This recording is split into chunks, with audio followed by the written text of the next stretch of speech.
This is the changing face of women's rugby, now paid to play for Wales. Greater investment and greater care for health. With new team tech for this Six Nations, demonstrated by flanker Alicia Butchers. Pressure on the head, neck pain, vomiting, dizziness, fill all that in. Tapping in answers to track any concussion symptoms and the impact of a menstrual cycle on performance. We've had a couple of stories within the squad where girls haven't had frequent periods or there's some underlying issues, and the app has been able to identify that. You might be on a certain stage of your menstrual cycle, you might be feeling a bit grouchy, a bit moody, and you might put that into the app.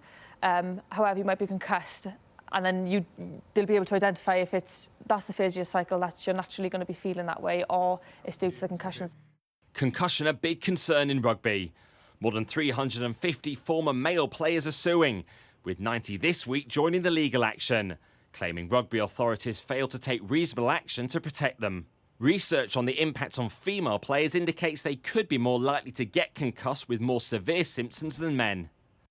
But the Wales app created with Vodafone helps players to know how far to push their bodies, and if a head injury or menstrual cycle-related symptoms is a factor in fatigue. How will this technology help you assess the impact of a concussion?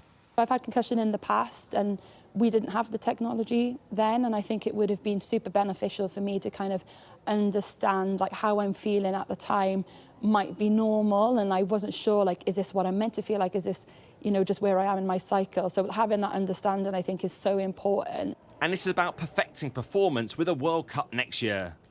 For the team physio who previously worked in men's rugby, having a focus on women's health is a game changer. Sometimes having a menstrual cycle can be an advantage compared to a man. So, you know, for example, if a period becomes absent, that can be a massive sign that there's some sort of energy deficit. We might miss that with a man, you know, and miss that the recurrent injuries, for example. So, you know, we're trying to push that this is what we need to talk about. You know, a healthy menstrual cycle should include a bleed and it should include an ovulation. This is a team of tech trailblazers, ensuring discussing periods and concussions is no longer a taboo in women's sport. Rob Harris, Sky News in the Vale of Glamorgan.